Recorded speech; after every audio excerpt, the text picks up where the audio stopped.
tell the American story. We'll discuss this and more of today's top headlines. I'm Ernie Manous. And I'm guest host Katherine Schilcutt. Millions of Americans rely on SNAP to help put food on the table, but as new restrictions and tougher eligibility rules take effect across the country, are they improving nutrition or making it harder for struggling families to eat? We'll explore the issues. Plus, as America celebrates its 250th birthday, we're exploring how one man became more than a president. He became an American icon. A new Bayou Bend exhibit examines how George Washington shaped the nation's identity. And as always, we want to hear from you. Give us a call or text us at 713-440-8870 or email us at talk@hellohouston.org. Hello Houston is made possible in part by founding sponsors John Bradshaw and Kathy Sanders, by Metro, and by gifts from listeners like you. Live from NPR News, I'm Lakshmi Singh. President Trump's defending his latest financial disclosures showing that he made more than $1 billion in crypto earnings last year. NPR's Danielle Kurtzleben reports the document shows the president has a vast array of income streams. The cryptocurrency earnings include more than $500 million related to World Liberty Financial, the crypto business founded in part by Trump and his sons. It also includes more than $600 million from a company that set up a meme coin related to his inauguration. The form shows the large sums Trump took in related to properties bearing his name.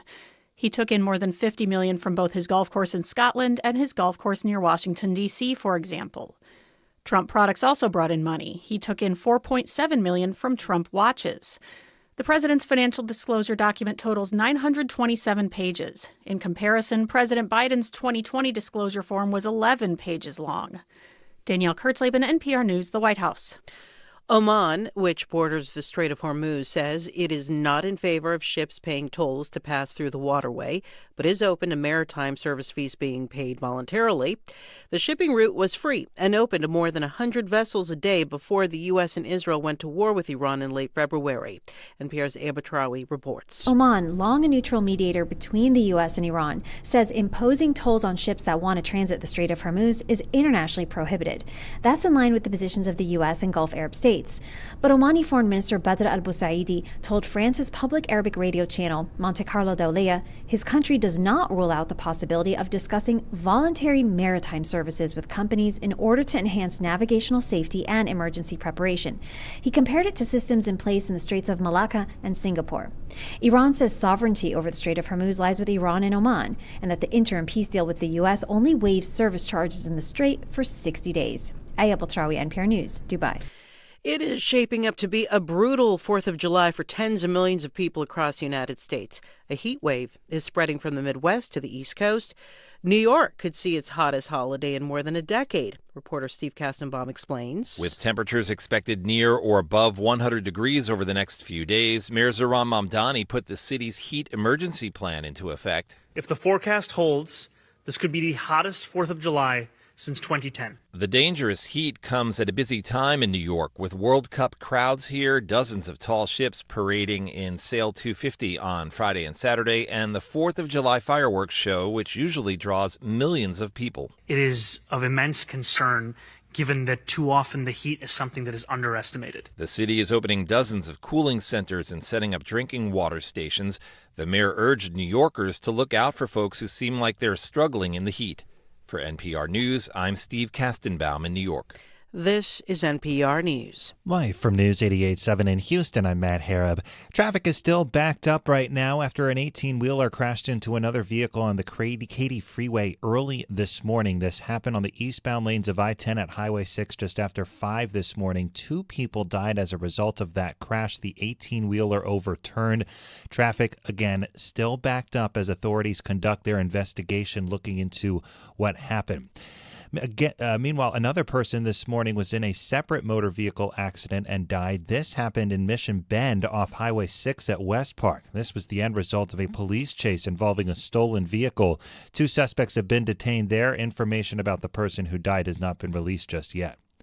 This weekend marks the 1-year anniversary of the deadly July 4th floods in Kerr County. The Kerrville fire chief told our Sarah Gruno this week that local officials are more prepared now for another major disaster. Fire Chief Eric Maloney is one of the members of a new flood warning system working group in Kerr County. The group is made up of local officials from the communities of Kerrville, Ingram, and Hunt. So we've been coming together since October, meeting monthly and change, and just kind of coming up with a plan, objectives, things we can do. So how can we improve before the flood? How can we improve during the flood? And then after the flood? So is how we've looked at those goals. And then so we've set those up. The group is working on efforts to improve communications between the communities in the event of another catastrophic flood. Part of that is developing an emergency action plan that will detail some of the parameters that will be used to set off the 8 new sirens installed along the Guadalupe River near youth camps. I'm Sarah Gruno in Kerrville. And gas prices are about 60 cents higher this year compared to last July 4th weekend. AAA is reporting that the average for a gallon of regulars this morning is coming in at $3.35 in Houston. That's up from about $2.70 last year at this time. Gas has significantly come down, though, over the course of the last month as military operations die down against Iran. I'm Matt Harrop, News 88.7.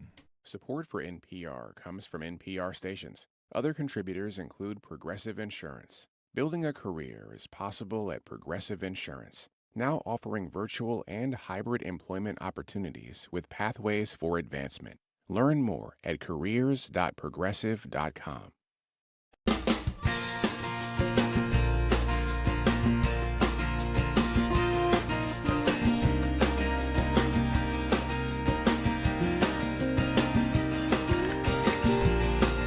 From Houston Public Media and News 88.7, it's Hello Houston, an open forum on today's biggest stories affecting Houston and beyond.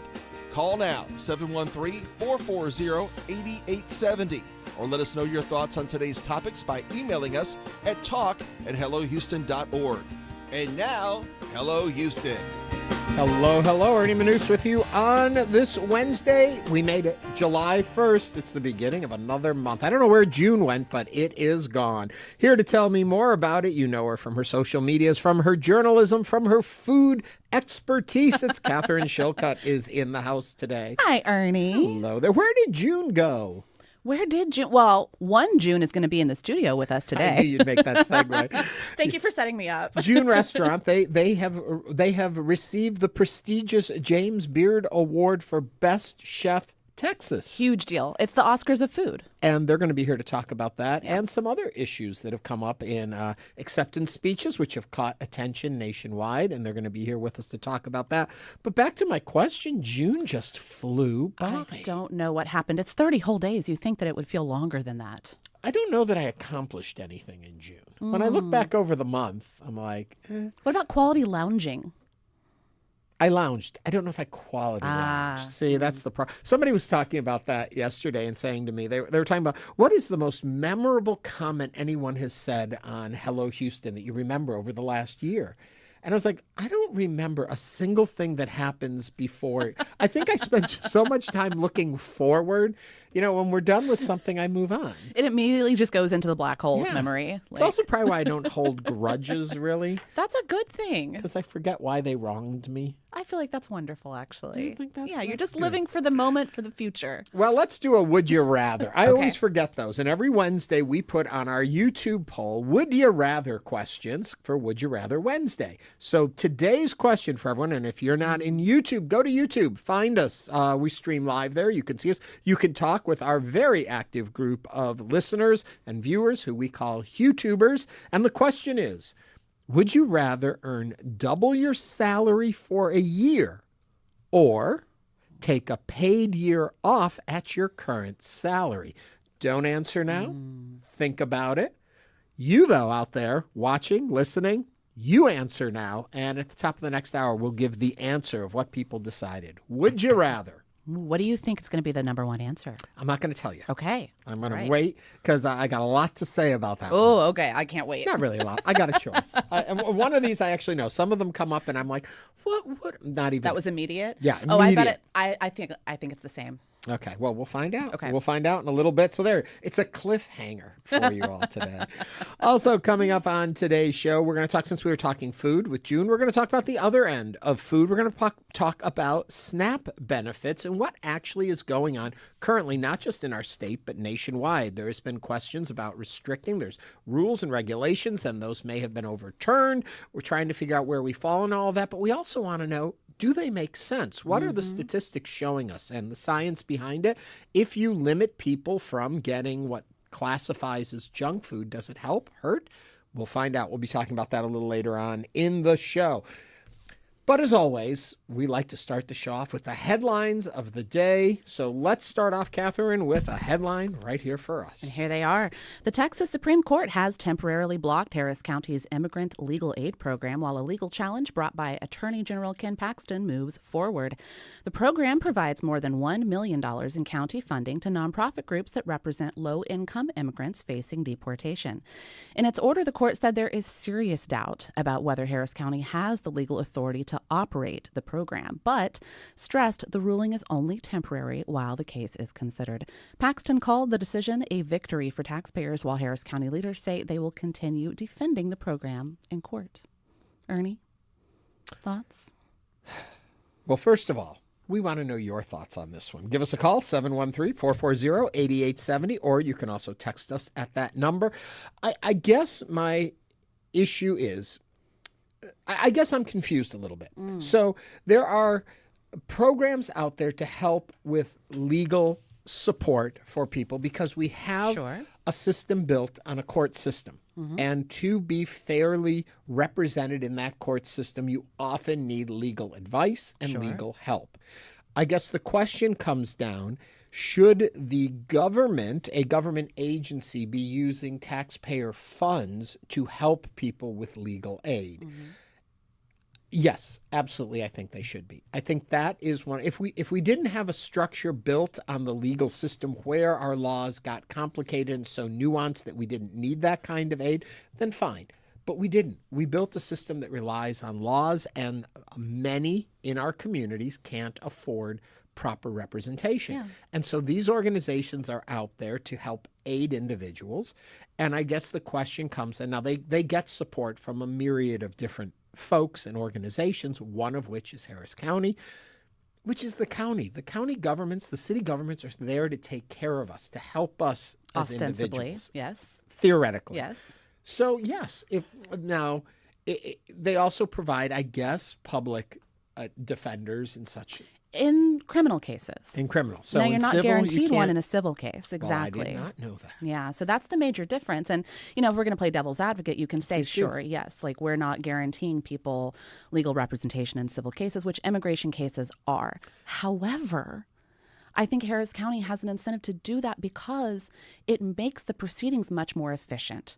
In general. Oh, that's a good point, too. Also, though, the people that need this help are often the people at the low socioeconomic level. Yes. And so if we have made these rules and regulations, and oftentimes even, they may not even speak the language or have not as good a grasp on it, and they need aid and help. And so I guess some would argue with me and come back and say, we're not saying you can't have organizations that help with legal aid.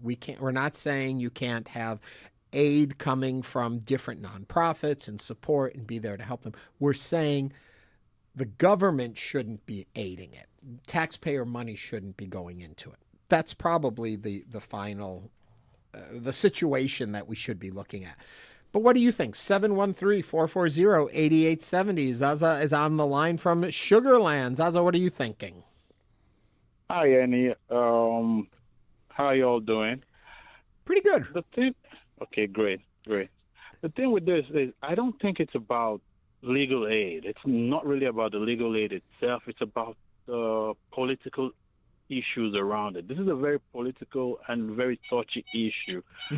So if you really think about it, all legal aid or most legal aid is paid by taxpayer money, be it state aid in court or aid in federal court. All of it is paid by taxpayer money. So this is not really about helping people with taxpayer money. It's about an issue that is very polarizing politically.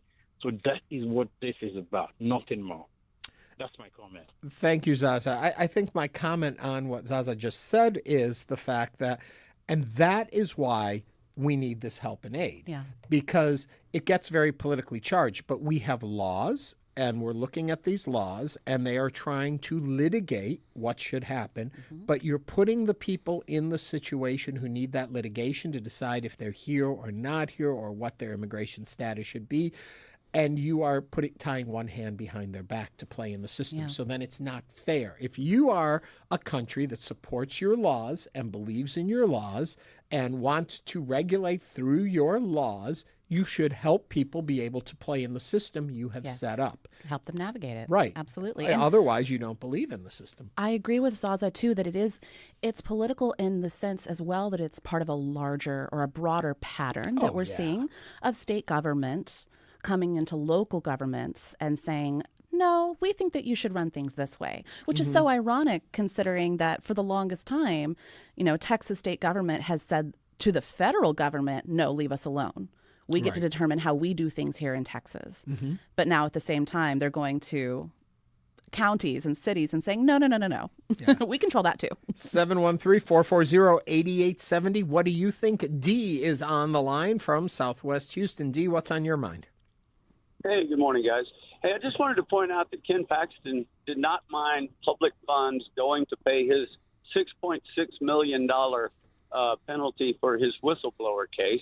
Mm-hmm. Yeah, interesting point you bring up there. Hypocritical. That is a great point. This is nothing more than a political grandstand to get his name in the media for free. I have said this a number of times. Dee, thank you for calling. Right now, we see a lot of things come out of our elected officials as we're moving toward November. Yep. And they're taking stances and they're saying different things and they're supporting certain lawsuits. A lot of it's political theater right now, and they're trying to rally their support behind them. And I think that that's a big part of it. But at the end of the day, we can still look at the issue at the heart of this particular topic. And that is, if you build a system that people can't afford to play in, how is justice being done? Yep. And so if you're going to build that system, you should be able to support it. And we as a community build this system and believe in this system, so our funds should go towards supporting it and the individuals that have to play in it. We have some texts coming in. Oh. What do you see there? Are you in our chat group today? Our HuTubers? Our HuTubers. Yes, we do. We have Resin8, who says, being a legal citizen, I have found every public service is rooted in fraud and latencies. Every immigrant should have access to a logical platform to mediate citizenship. Yeah, and Wine Goddess Texas writes, it's about the governor controlling what Harris County does. We have a lot of those coming in. People are falling into that camp. Also, what else do I have here? Well, let me say this much. It is a system we have built. We need to support a system. It's interesting to see how it's going to play out. Yeah. It's interesting to see if this remains a topic after November. If after the election, do they still pursue it? Do they still care about it? But remember, all of these deal with people's lives. And I think sometimes we get lost in the gamesmanship and the who gained territory and which political party comes out on top. And at the end of the day, we have to remember each one of these decisions, each one of these lawsuits affects an individual in our community. Absolutely. Well put. Once again, it's the second time I've given a 281 number. I don't know what's on my mind. 713-440-8870. Give us a call. Let us know what you think. And we are continued to be interested in that, and we'll come back to it. But I got another story for you. Ready? I love this. Yes. Houston's Astrodome is once again earning national recognition. You think that thing you drive by on the highways that I think a lot of children don't quite know what it is anymore? God bless it. As America prepares to celebrate its 250th birthday, Time magazine has named the Astrodome as one of the 25 buildings and monuments that best tell the story of the nation, calling it a symbol of the country's innovation and engineering ambition. It opened in 1965 and became the world's first air-conditioned dome stadium, earning the nickname the eighth wonder of the world and forever changing stadium design. So, We ask you, first of all, do you agree with Time Magazine? I can't imagine that you don't. What's your best memory of something happening with you in the Dome? And what other Houston buildings should have been or need to be on that list? 713-440-8870. A whole lot to deal there. Your memories of the Astrodome. Got any? Oh, I have a lot of thoughts and feelings about the Astrodome. I mean, of course, I grew up going to games in the Astrodome. I'm a child of the 80s in Houston.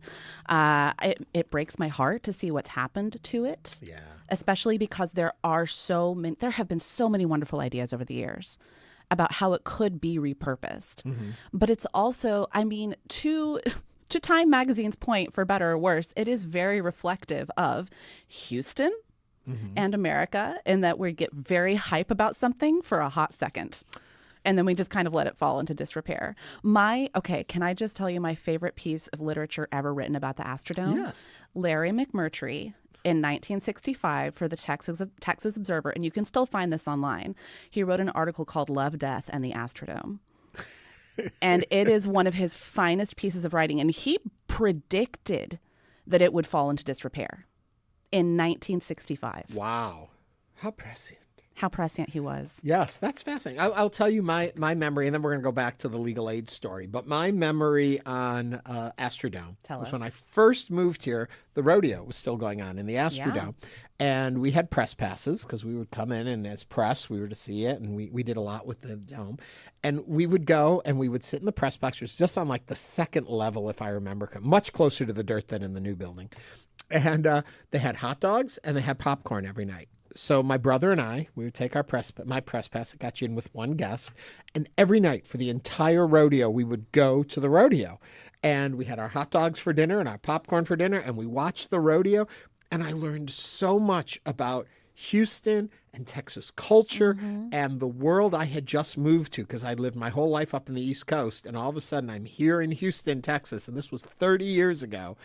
It was eye-opening and fast. And I remember going up the ramps to get it and the crowd leaving at the end every night. Mm-hmm. And I loved it. And I was so heartbroken when they closed the Dome. Same. It was like a part of me. And I probably also missed those hot dogs and free popcorn. But it was a lot of fun. Anyway, earlier, those are our memories. What are your memories of the Astrodome? Share them with us. Call in. Text us 713-440-8870. We'll gather those up and share them in the next hour. But as we were talking about a little earlier, legal aid, and we have a couple more calls that came in about whether or not county funds should be used for legal aid and the governor's input on that topic. 713-440-8870. Greg from Kingwood. Greg, what are you thinking? Hey, guys. Interesting topic, especially with the Senate race. Hey, we pay for this criminal fornicator Paxton through our taxpayer dollars. We might as well pay for real people who need help, too. Greg, point taken. Thank you for calling and sharing with us. 713-440-8870. Mary from Alief. Mary, what's on your mind? Hey, what's up? So I am actually a registered member of the Daughters of the American Revolution, and I am a proud Christian. I just wanted to say that as somebody whose family has been here since before the American Revolution, I do believe that it is our civic duty to be able to make sure that there are funds available for those of us that are in this country and who need legal representation. And it doesn't matter whether or not they were born here. The point is that they are a human being. They reside within our borders, and they deserve rights. Mary, thank you very much for calling in and succinctly putting what I think I was struggling to say in the first half of this. They're human beings. Thank you very much for sharing that with us. And thank you for listening to the show. And thank all of you for listening, calling, joining in, and sharing your thoughts and ideas. We're going to continue to gather those up. So if you want to still share with us, 713-440-8870. But guess what? It's time for us to move on. We're going to take a quick break. When we come back, we're going to talk to the SNAP director at the Food Research and Action Center about these restrictions we've heard about on SNAP benefits in Texas. All that's coming up right after the break.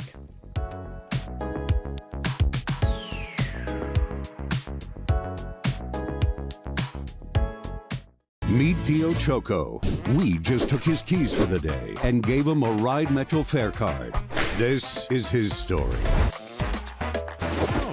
Visit ridemetro.org/Choco to find out where is Choco. or both, your ongoing donations of at least $5 per month qualify for PBS Passport. Make your gift now to start watching at houstonpublicmedia.org/donate.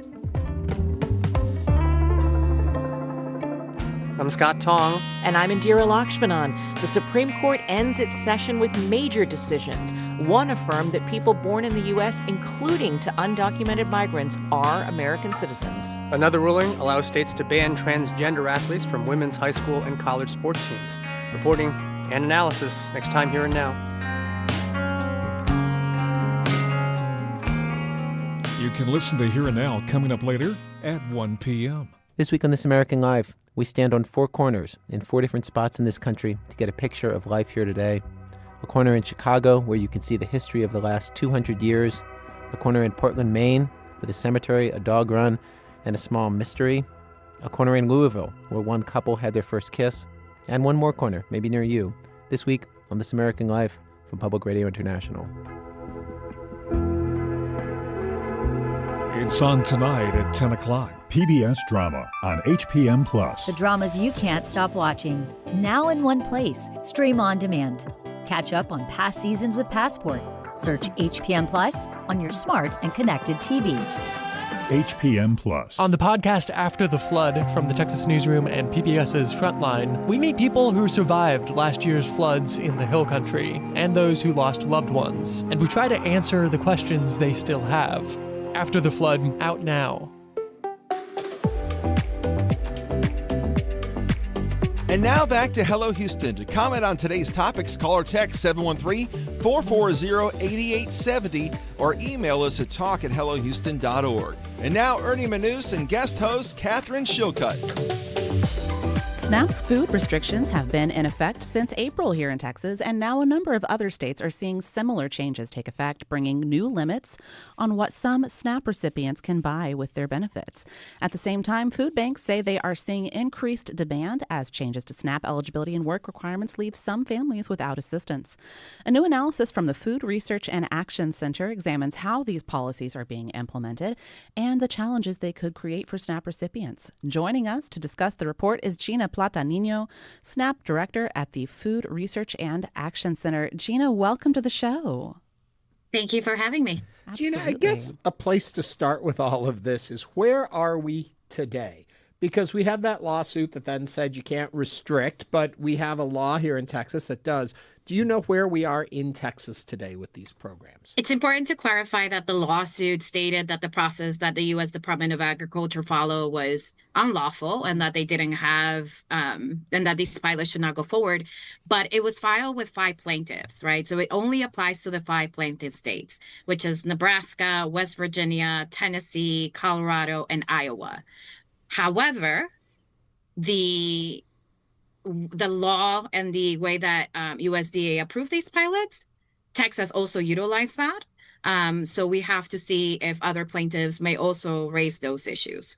Okay, so we're still a bit in flux, but right now, today, you can't buy restricted items because that still is the law of the land in Texas, correct? It's a demonstration project, but yes, that's what USDA has agreed, yes. Okay. Let me ask then the other big question around all of this is the concept behind the idea that the reason these restrictions exist is because people feel if you are getting help from the government, if you are getting support, that you can't, as they would, please excuse the language I use, squander the money on unhealthy food. You're getting assistance from the government, so therefore use that money toward getting healthy, good food. That's why we're giving you the money. What is wrong from your folks' point of view with that thought process? I think it's even broader. You know, since the 70s, when the program came into being, you restricted specific items. As SNAP participants can only buy food items. And this conversation has been going for quite a while. But Congress and USDA, with both administrations, Republican and Democratic, have found that restrictions are actually cost prohibitive, that they won't have the intended consequences that they want them to do, that the diets of SNAP recipients are no different than your other low-wage American. And I keep saying that because the folks on SNAP are working, unless they're children, but majority are working. So I think it's important because when people say taxpayers, I'm like, but SNAP recipients are taxpayers too. Yes. Their rights matter too. So for us, the anti-hunger movement is, SNAP is only as accessible as the government allows it to make it. Right? When you put all of these restrictions, it costs more money for the retailers who operate it, who might opt out. That is why there are over 260,000 ABT retailers nationwide and only about 40,000 for WIC, because they are basically trying to restrict it in a way where it's too cost prohibitive and expensive and burdensome for retailers to participate. So it's another way to cut access. And on the access and dignity front, we have plethora of research of so many recipients who have to go on SNAP because the economy is not great. Their wages have been reduced. They lost their jobs, or they have to take care of a child or a family member back home, and they have to make this difficult decision. And they just feel like such shame. There's actually more people, there's more hunger and poverty than people on SNAP because of that mentality, that people just feel that they are going to be judged because they're utilizing this economic mobility program. I do want to go back and dig in just for 1 second when you say that it costs more when there are these regulations on it. Explain that so I understand the economics of it. From the retailer point of view, they have to change their point of sale system. They have to update materials. They have to train their cashiers to tell Grandma Jones all of a sudden, the drink that you're having, because it doesn't have milk, even though it's the same thing, is not allowed anymore. So just grab another thing that has milk. Or those peanuts with chocolate, it's not, you can't buy that, but those cookies you can. So they have to train them, and that costs money. There's a report out with independent retailers came out that it was billions of dollars, and that's at the national level. Our mom and pop stores don't have those resources. Right. And at the state level, you have states that have to utilize staff time because states don't oversee retailers. That's USDA, but now they're making states do extra work with less resources. And it's already so confusing, to your point. Like, okay, a rotisserie chicken is widely considered one of the best, most accessible ways to get a good, easy meal of protein, and you can use it. You can't buy a rotisserie chicken using SNAP. They have to cool it down first. It's already so confusing. Yeah, they don't allow hot foods, from the same mentality that you said, this idea that individuals need to cook their food. Right. We're not thinking, the mobility issues that older adults may be facing, or our homeless population, or that most people don't necessarily have access to a kitchen. Yeah. And we're already seeing, like you said, these low wage, earners, these workers, they live in food deserts as it is. In so many cases. And then if we see fewer and fewer places actually being able to participate, because to your point, it's become so onerous. I mean, who are we helping here? This isn't to fix health. I mean, it's not. It's the same administration that cut $187 billion of the SNAP program. What that means for Texas is that this year, your fiscal budget had to increase 25% of extra administrative costs to run the SNAP program. And beginning next year, for the first time in history, SNAP becomes a line item budget in Texas because you are going to owe almost $1 billion. Can you imagine what we could have done with $1 billion in Texas? And now they're going to have to utilize it just to keep the program afloat, but not necessarily for innovations or K-12 education or for healthy incentives programs. So let me ask then, from a different point of view on this same conversation, I would believe that many of these legislators are believing that what they're doing is good. It's healthy. It's to get healthy food into those who need nutrition.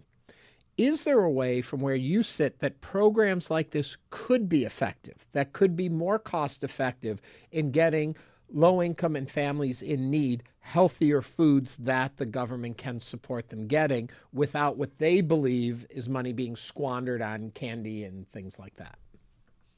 Absolutely. And there's actually one report that tried to capture what individuals were buying, but it was incredibly biased, and the footnotes specifically said, our data is not accurate. But in the 2008 Farm Bill, they had the similar conversation, and they realized, what if we invented incentives where individuals can have extra money to purchase more fruit and vegetables? And that was incredibly successful. They found out that when individuals have more purchasing power and accessibility elderly, their fruit and vegetable intake increases by 40 to 60%. And they also found out that the main barrier to people's nutritious diet was accessibility in terms of price, in terms of distance. Those are the main things. But with how expensive everything is, it makes it a lot more difficult for individuals. So if we want more individuals to be able to purchase more nutritious food, we need to lower down food prices, and we need to ensure that the benefit amount actually goes a long way versus the about $6 a day that individuals get.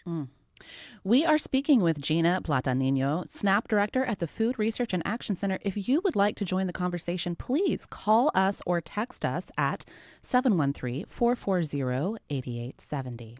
Sean writes in and says, imagine if we paid people enough to buy food.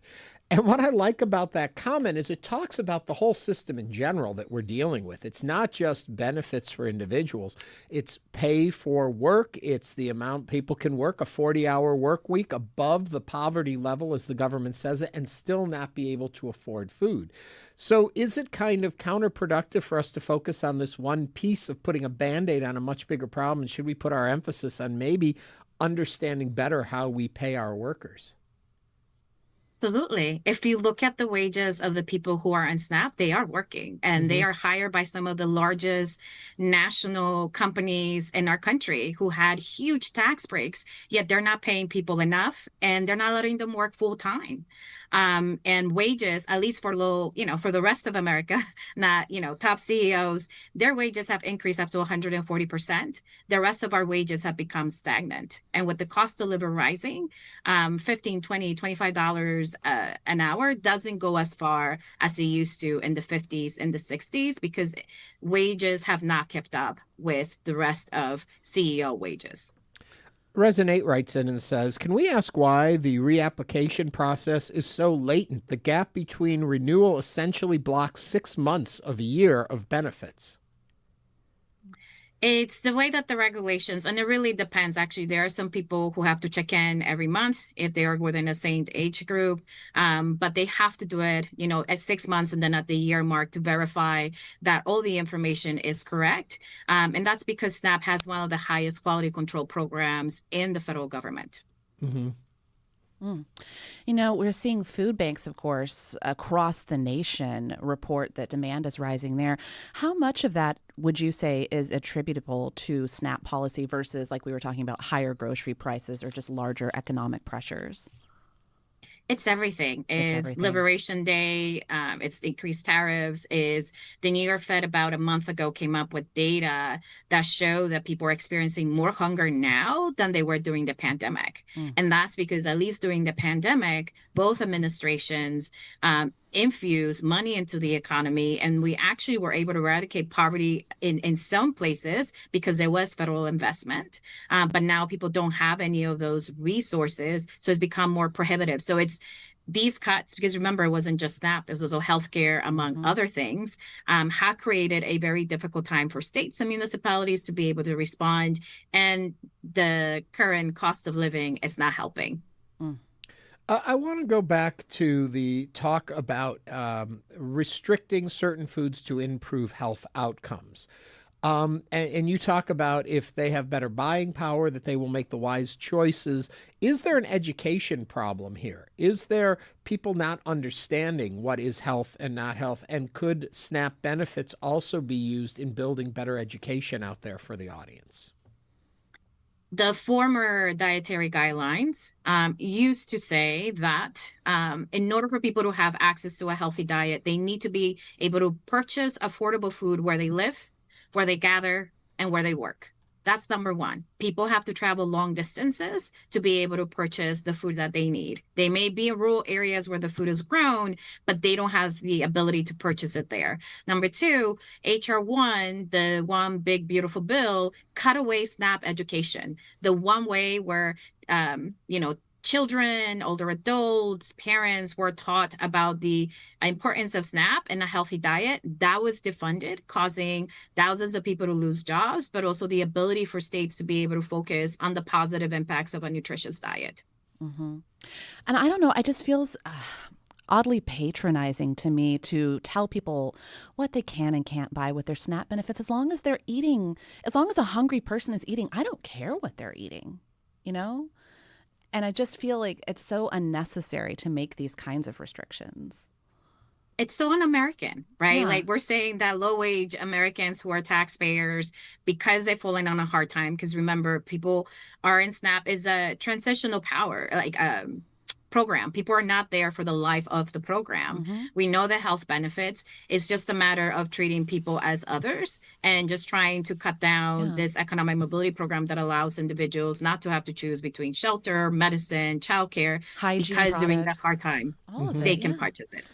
And to your earlier point, I mean, there's been so much research that shows that positive incentives are the things that work when we are trying to encourage people to purchase healthier food, like giving them food to buy produce, fruits, and vegetables. If we're that concerned about what they're eating and what the nutrition is of the items, there is a proven way to have people purchasing those items. And yet we're not doing that.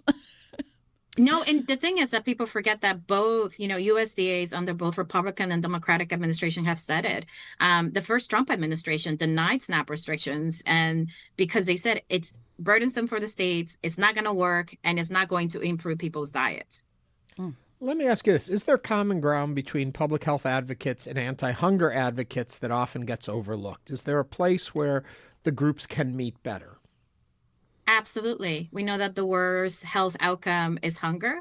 We know that in order for people to have access to a healthy diet, there needs to be more places where people can access that. So fixing our food system, fixing what gets subsidized, is fixing what sort of items don't have to pay as, get more help from the government, fixing accessibility. I think there's understanding that we all want everyone in America to be able to access the food that they need, not just what they're able to buy in order to keep them fed for the rest of the month.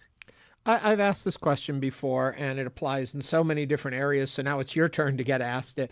If you look globally, is there someplace who has figured this out, who has found the right balance that supports those in need, that has a similar need structure that we have, and has found a way that satisfies all the problems we're talking about? It's interesting because we get in trouble when we compare because the U.S. is so vast, right? Like if we look at Europe, like if I were to say a specific country, they're like the size of one of our states. Right. So we're just so broad. And I mentioned that because in one of the cases that they submitted in support for the SNAP restrictions, they compare a tiny country, which they don't have SNAP benefits, and then said like, oh, because we removed, there's the diet improve, but they have, guaranteed income, parents can work 4-day weeks, they have well-funded economic mobility programs. So we always get in trouble when we compare ourselves with other countries because we don't have the enough support in terms of people having livable wages, affordable housing, and healthcare. Mm-hmm. So you're not going to give me a country that might be similar? No, okay. I was going to try That's one a more head time. shake. That's a no. 713-440-8870.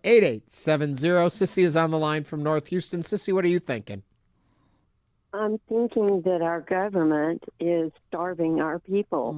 I'm thinking that they're eating very well and that the tax comments about our president, he made lots of money, and the people who protect us in military are on SNAP.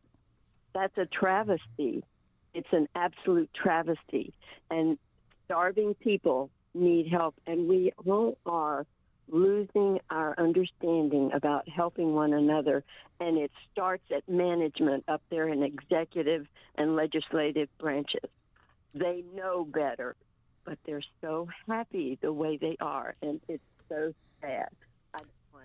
Sissy, thank you for calling and sharing that with us. And I guess that brings the point to, when you're sitting there trying to figure out how to feed your family or where your next meal is coming from, and you hear reports like being reported today that the President of the United States has made $1 billion in cryptocurrency in the last year, it's hard to digest, no pun intended. It does help make the divide seem even further, and we've got to find some answers and solutions there.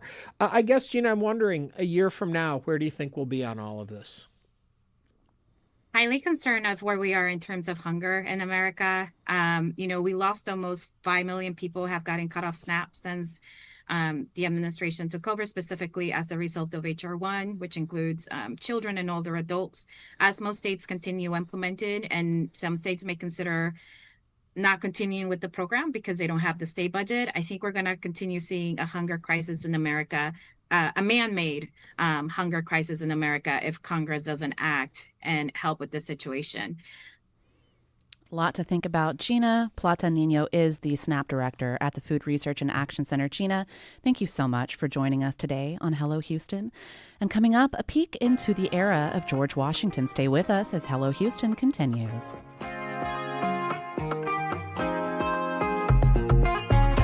Meet Damola, songwriter, world-class violinist, and award-winning multi-genre artist. We just took his keys for the day and gave him a Ride Metro fare card. Visit ridemetro.org/Damola to learn more about his ride. Team USA's leading goal scorer this tournament, Flo Balogun, says the team is ready. It's going to be a challenging game. And then, on top of that, World Cup knockout game, it's not something we're going to take lightly. So, we're looking forward to just going out there. We know we're going to need to be creative. We know we're going to need to be intense like we have been, so far. And, there's no doubts we can go out there and win. Now a footnote here, not the flashpoint that it could have been. Just yesterday, the Supreme Court upheld birthright citizenship. Flo Balogun is a member of the U.S. team by virtue of birthright citizenship. That game kicks off in primetime tonight. Also today, England battled DR Congo in the early game. Yesterday's action, Mexico won a knockout round for the first time in 40 years, the last time they hosted a World Cup. They eliminated Ecuador 2-0. Elsewhere, France asserted their dominance, beating Sweden 3-0. Kylian Mbappe scored 2 goals, and Norway outlasted Ivory Coast with the late goal by Erling Haaland to win 2-1. Also, Netherlands coach Ronald Koeman resigned today, making him the second coach after South Korea's to do so after their team was eliminated from the World Cup. I'm Jimmy Moss. Support for soccer tournament coverage comes from Vamos Verde. You can listen to our special World Cup episodes throughout the tournament wherever you get podcasts. Support for this soccer update comes from Karbach Brewing, makers of Hopadillo IPA, hosting summer soccer at Karbach, featuring live matches on a 14-foot LED screen along with internationally inspired food and drink offerings. And now back to Hello Houston. To comment on today's topics, call or text 713-440-8870 or email us at talk@hellohouston.org. And now Ernie Manous and guest host Katherine Schilcutt. Well, y'all, the 4th of July is only a few days away, and if this annual celebration has you interested in American history, the Museum of Fine Arts Houston's Bayou Bend has an exhibition that might just be of interest to you. George Washington, America's enduring icon, features objects from the 18th, 19th, and 20th centuries with images of Washington during his lifetime, along with those who mourned or honored him after his death. Examining the various ways Americans have remembered, celebrated, and memorialized the nation's first president. To tell us more about this exhibit, we are joined again by Daniel Kurt Ackermann, director of Bayou Bend Collection and Gardens. Daniel, welcome back to Hello Houston. Thanks for having me back. So glad you're here. So we're going to make you take off your museum hat and put on your historian hat to begin with, because I'm very curious. We often think about George Washington the way we think about father of our country. In his time, when he ended his presidency, how was he viewed throughout the nation? And I ask that because we didn't have access like we have today to information and knowing stories. What did people think of George Washington in his own time? I think in his own time, George Washington was just as much of an icon as he is to us today. He sort of transcended what we think of today as party politics and was really loved by a grateful nation. How quickly did he, or was it just from the start, did he take on this figure as father of the nation? That's a great question. I mean, as early as the 1770s, when Washington is appointed commander-in-chief of the Continental Army, he is being seen as this sort of father-like figure, this person who's going to deliver us from sort of the hand of the colonial oppressor. Yeah. Did we see shifts in change over time of how he was viewed? Or from that moment to today, did we always see him in this halo of light? Well, I think there's George Washington as he sort of puts himself out there and wants to be seen. And then there are all of the people around him who sort of seek to use the idea, the icon of Washington, for whatever purpose they're looking for. Our curator, Bradley Brooks, likes to say, George Washington, the man of the moment, no matter the moment. And so even in the 1770s, there are printmakers in London who are making up images of what George Washington looks like because they know there is a demand for images of George Washington. And so they are selling these prints. We have one in the show at Bayou Bend. Looks nothing like George Washington. But the person who wants to buy an image of this newsworthy figure in 1775, they have no idea about that. Which kind of goes back to my original question. Today we have such access so quickly to all that an image is crafted differently, I would think, back then. And when you look at those times, it's not all as peaceful and easygoing as movies may have portrayed it, and the infighting of government and the different ideals and all that. Yet somehow Washington seems to stay above the fray. He does. He seems to have this real knack for floating above sort of the pettiness of everyday life. Not to say that he's not an incredibly complicated character. I mean, there is that fundamental tension between Washington, the father of the nation, this military strategist, this father figure, and Washington, the enslaver. I mean, we also know that at Mount Vernon, he owns human beings, he profits off of their labor. He himself is aware of that tension and seeks to find ways to resolve it in his own mind, and then sort of after his death by emancipating those who he and Martha hold in bondage. But he's complicated. But you're right, in our memory, and I think even in sort of the popular idea of the moment, he does float above some pretty crazy politics. I'm a politician today, and I'm going to go to Bayou Bend, and I'm going to see this exhibit because I want to be a better politician. What can I learn from this exhibit? Ooh, that's a great question. Image matters. Image matters a lot. I mean, Washington, when he shows up at the Continental Congress, he's wearing a military uniform. I mean, he's sort of like, who will lead these troops? Oh, I'm already dressed for it. I'm already dressed for it. So, image matters, and deportment matters, and how you carry yourself in public matters a lot. Yeah. When we think of Washington, when I think of George Washington, these images pop into my head of like wooden teeth and cherry trees. And I'm curious, what are some of the enduring myths about Washington that you find yourself combating? That's a great question. I know our colleagues at Mount Vernon do so much great work with this. At the bottom of most myths, there's a kernel of truth. And myths do work, right? They help us sort of remember the past the way we want to remember it. But, I think probably the idea that politics in George Washington's time were gentler. They are not. The people around him have opinions. They are humans. They are not angels.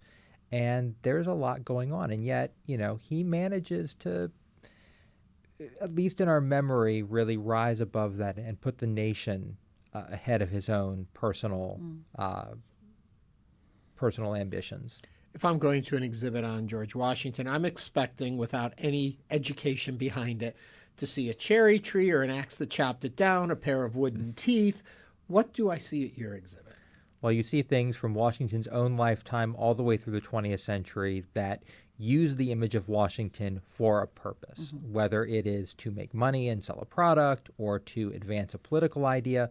One of my favorite items, it's a little tiny printed card that was issued following the death of Abraham Lincoln, and it shows George Washington in heaven welcoming Lincoln into his embrace. And so, the other thing you'll see, which I think is really interesting and really appropriate for Bayou Bend, is how I'm a hog. In 1940, she believes very strongly that nobody should be president more than twice. And she reaches back to Washington when she gives really her only political speech of her life on the radio to say, my fellow Democrats, vote for Wendell Willkie. No man, not even Roosevelt, should be elected more than 2 terms because that is what Washington did. To remind people quickly, the connection between Bayou Bend and I'm a Hog. Absolutely. So Bayou Bend is the home of I'm a Hog, who is the daughter of the first Texas-born governor of Texas. Yeah. We had a comment coming from Chef Rob, but be Americans and be true to yourselves, accredited to George Washington. Sound right? Washington said a lot of things. It sounds like it could have been Washington, and in a lot of ways that's what matters most in how his image is used. People use the bits and pieces of Washington that make sense to advance the thing they're trying to do, to make him the man of the moment, no matter the moment. Does it surprise you, as this exhibit points out, that repeatedly we go back to this figure from the past and, in a sense, recreate him for the modern situation we're facing? Not at all. I mean, it's been happening for 250 years. And I think it's going to continue happening because he really is at the heart of this national experiment, as they called it at the time. And that's what human beings do, right? Is we're always looking for foundational figures that we can reference and look back to. And in this case, it just happens to be an actual historic figure that really did live. So. Absolutely. I think what makes human beings special is we are the people who use stories, yes. Right? We tell stories. And the Washington story, because he is so complicated in his own time and in ours, we can find aspects that really do help and illuminate the world we find ourselves in now. Mm-hmm. Was he, I don't know what other word to use, was he branded differently than other figures of that time? Did he have a uniqueness in the way they presented him over time that was in some ways calculated, planned out, or did all of those figures at the birth of our nation get a similar treatment? I think he's enduring in a way that the other figures really aren't. Franklin, maybe in his own time, as this sort of international man of science, but Washington really is the one who, even in his own moment, stands above the others who are there at the founding, thinking about Jefferson, Adams, and others sort of that ilk. Okay, walk me quickly through the exhibit. I'm getting there. You got about 30 seconds to this. What am I seeing? Where am I going? Sure. You're walking into Bayou Bend. We've deinstalled a gallery, something we've never done before. And you're going to see things starting out with images of Washington in the 1770s that don't look like Washington, all the way through to ceramics in the 19th century that have his picture on them merely to make them sell better, and then finally ending with I'm a Hog, reaching back over time and saying no man should be president more than twice. George Washington did that, and that's what we need to do today. We're in the summertime, though, but the significance of school groups coming out or student gatherings coming. Always important. We have history camp coming up 2 weeks where we have 5th and 6th graders doing history-themed things for 2 weeks. We do a great virtual history camp. Lots of amazing opportunities for kids to learn from Bayou Bend, both the Washington exhibit and everything else we have to offer. Wonderful. Thank you. It sounds like a great exhibit. I'm going to come out there and see it. Daniel Kurt Ackermann is director of Bayou Bend Collections and Gardens. George Washington, America's Enduring Icon, is on view at Bayou Bend now through November 22nd. For more information, visit mfah.org.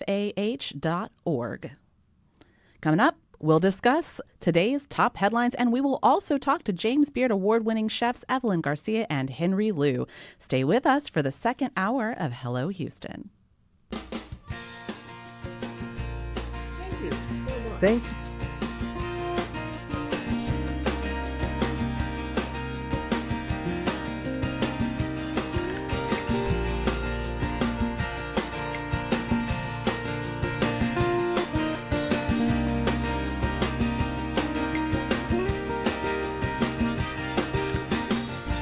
Stay tuned. There's more Hello Houston on the way. For the latest in local news, subscribe to the Hello Houston daily newsletter at houstonpublicmedia.org. Hello Houston is a production of Houston Public Media. The opinions expressed by the guests of this program are solely their own and do not represent the views of management, staff, or underwriters of Houston Public Media. This is News 88.7.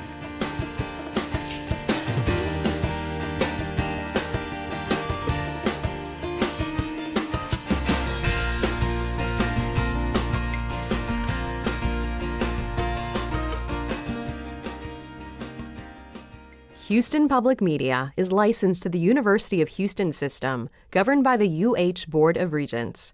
Information about open meetings, dates, times, and locations is online at uhsystem.edu. Slight chance of a thunderstorm today, otherwise a warm day with a high getting up to near 97. And tonight a low near 79 with a chance of rain. Currently it's 94. This is your NPR station, KUHF. Houston. News 88.7, a service of the University of Houston. It's 12 o'clock.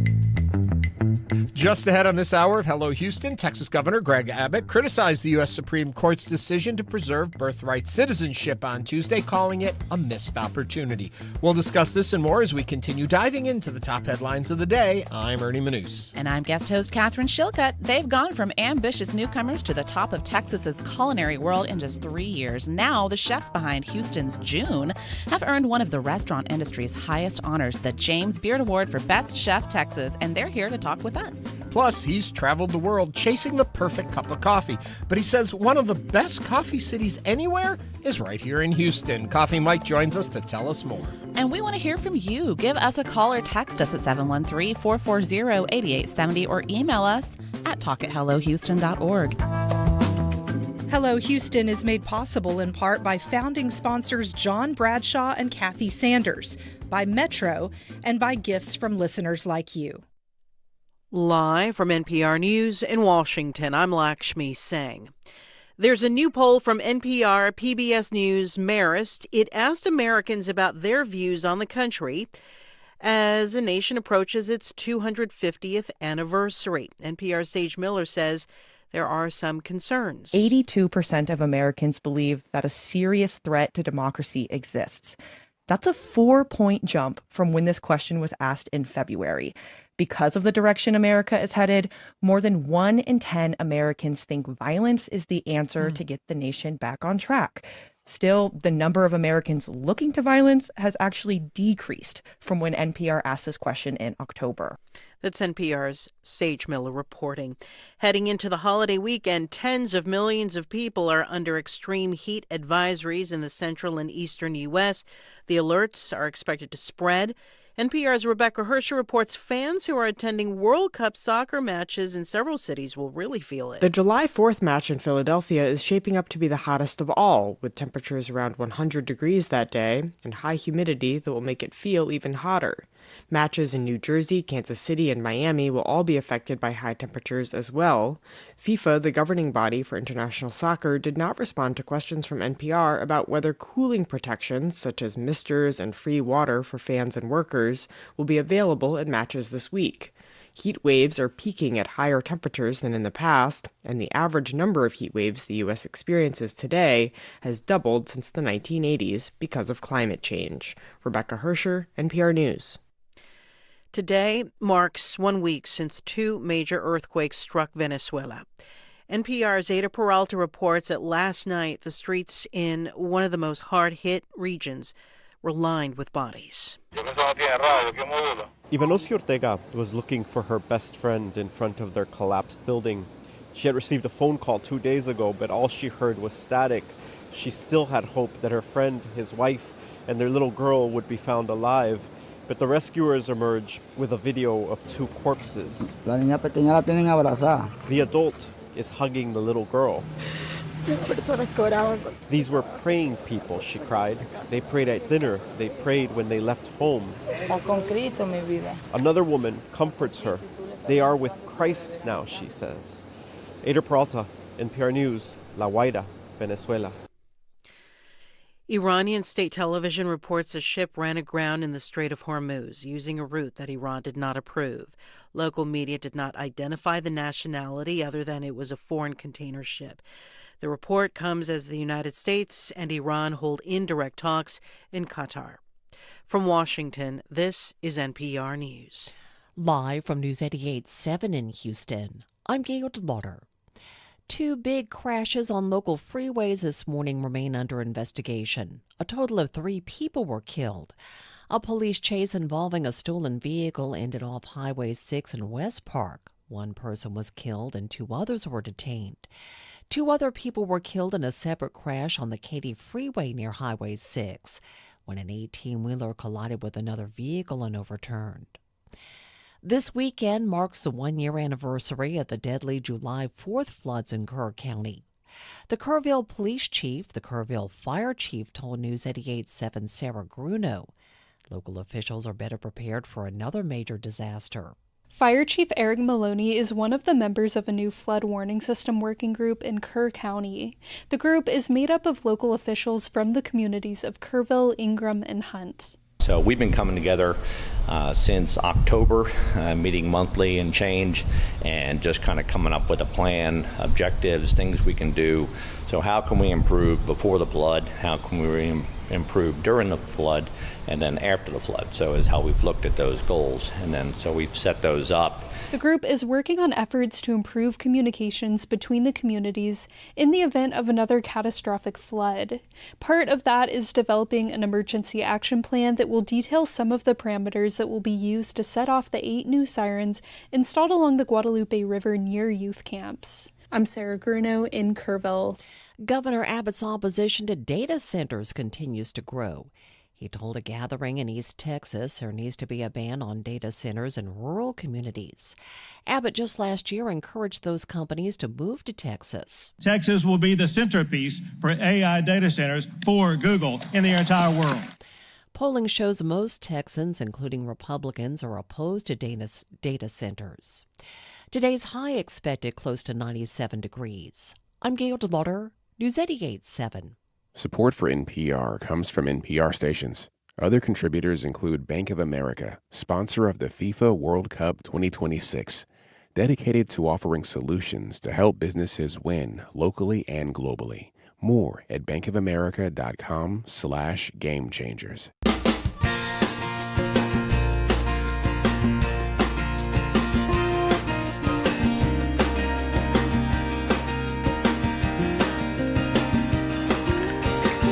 Live from Houston Public Media and News 88.7, it's Hello Houston, an open forum on today's biggest stories affecting Houston and beyond. Call now, 713-440-8870, or let us know your thoughts on today's topics by emailing us at talk@hellohouston.org. And now, Hello Houston with Ernie Manous. It is Ernie Manous here with you with my special guest host today is Katherine Schilcutt. Hi, Ernie. There. We got to talk a little food in the first part of the show. We did. But now we're going to talk a whole lot of food in the second part. Oh, excited. The chefs from June are going to be here. And we were joking earlier how the month of June is gone, but June still lives on our show because the chefs from June will be here. They have won a prestigious award, the James Beard Award, for Best Texas Chef, which is a big deal. That's a huge deal. Absolutely. Yeah. I mean, it wasn't too long ago, and we can talk about this with them too, that all of the Texas chefs were grouped into the Best Southwest Chef category. And then a few years ago, they decided to change that because there are just too many cities in Texas, number one, and too many amazing chefs and restaurants coming out of Texas. Yeah. And so it makes sense to have a standalone, but still even winning in the state is a huge deal. And then if after you want a cup of coffee, to kind of finish your meal, we're going to talk to Coffee Mike. Yes. He's got the I Travel for Coffee YouTube channel, and he happens to think that Houston's got some really great coffee to offer here. I happen to agree. Well, we'll find out about that in a little bit. But that's all coming up on today's show. Earlier, we were talking about the Astrodome and it making Time Magazine's 25 most significant monuments and buildings that represent our country, and they put the Astrodome on the list. So we asked you, what were your Astrodome memories? One of our listeners, and I can't even tell you what it is because it's a whole bunch of letters and numbers. It's not a great username, but she said Selena's last concert concert in the Astrodome. How cool to be there for that. Iconic. I actually still watch that from time to time on YouTube. Oh, really? Oh, yeah. Big Yeah. Selena fan. Resonate said Leonard Skinnard, simple man, 30,000 lighters, hair raising. I can just see the lighters in the air right now. And now I people just- hold up their cell phones and it's not the same. Yeah, but they try and do that. They try and get that going. But yeah. Wine Goddess Texas said, a favorite family memory was spending a long weekend going to, follow this one, Astroworld, 2 baseball games, and an Oilers game, followed by another Astros game. They set a record for converting the dome that weekend. That sounds like a busy weekend. That would have floored me. I would have. It's a lot. And we had a caller call in to share with us the Boy Scout Jamboree at Astrodome back in the 1960s. That was Scott from Santa Fe called in to share that with us. Wonderful memories. If you have a memory of the Astrodome, let us know as we continue to celebrate not just the Astrodome, but the 250th anniversary of our country. 713-440-8870. We also did the Would You Rather question. And the question was, for our Wednesday Would You rather earn double your salary for a year or take a paid year off at your current salary? What do you think won? Well, before you say it, what would be your choice? The paid year off. Paid year off? Yes. Which is funny, Absolutely. because when I said I don't even have to think about it, you said, oh, I bet we're thinking the same thing. Oh, were we different? We are different. I would rather get paid double because I love what I do. And just run around for a year? No, thank you. I want to be here with all of you. And I'd like to get twice as much money to do it. That's fair. That's fair. So which one of us do you think matched more of our audience? I think you. And you are correct. 55% of those who responded agreed with me. We'd rather do work for a year and get paid double. And 45% said that they'd rather take a year off and still get paid for it. See, I just want someone to give me an excuse to relax for a year. That's it. I just want someone to tell me, you know what? You don't have to wait till you retire, girl. Relax. Go take a But year see, off I at thought 45. you would take that year off to like travel the globe, see the world. Oh, I would do that too. Explore. I would do that too. You would do Believe that too? me. So It'd it be wouldn't all, just be relax. all Oh, of everything it. in that I'd be on year. a beach in Bali. Oh, well, that's what we had to tell you about all of that. We've got a big full show coming up. But before we get into the second hour and our guests and topics, it's time for the news headlines. Catherine, take us in. Well, Governor Greg Abbott criticized the U.S. Supreme Court's decision to preserve birthright citizenship on Tuesday, calling it a missed opportunity after the justices rejected President Donald Trump's effort to end the long-standing constitutional guarantee. On social media, the governor argued birthright citizenship has become a powerful magnet for illegal immigration and called automatic citizenship for children born to non-citizen parents an absurdity that was never contemplated by our Constitution nor agreed to by the American people. Congress must clarify that American citizenship means something, Abbott posted. The American people and the sovereignty of our nation deserve nothing less. The court's highly anticipated 6-3 ruling preserves a constitutional guarantee that has existed for more than a century. It also carries particular significance here in Texas, which is home to the nation's second largest immigrant population. As of 2023, Texas was home to about 750,000 birthright citizen children under age 17 with non-citizen parents, according to the Urban Institute's Children of Immigrants data tool, which uses U.S. Census data. That is nearly 16% of the 4.7 million children in the same category throughout the U.S. Tuesday's ruling ensures future children born in Texas under similar circumstances will continue to receive automatic U.S. citizenship at birth. What are your thoughts on Governor Abbott's comments? We want to know. Give us a call or text us here at 713-440-8870. We were talking about that a lot on yesterday's show as the ruling came down from the Supreme Court, and we didn't really get a chance to get to your calls and your thoughts on this. So in addition to Governor Abbott's thoughts, your thoughts about this decision that the 14th Amendment says, basically, you were born here, you are a U.S. citizen. Has time run out on that kind of a philosophy? Should we be looking at it differently? They talk a lot about the birth tourism that comes into this country. And when you really look at it, it's such a tiny, tiny of So what small. happens for citizenship Yeah. here. That it's interesting we spend so much time talking about it, dealing with it, legislating it, when really there seem to be bigger issues we should be dealing with. I had to look up the numbers because I was curious for myself, and it's between 2,000 and 39,000 children a year, and that's nothing. Out of how many born? Do we know? Millions and millions. Millions. It's out You of know. about 16 million. So, yeah, that puts it into perspective for you. But what about the governor getting in on it?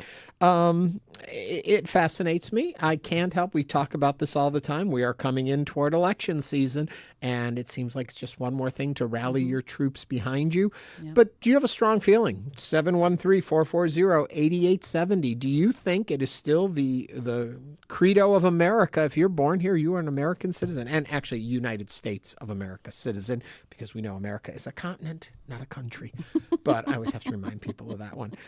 Fascinating, though. Yeah.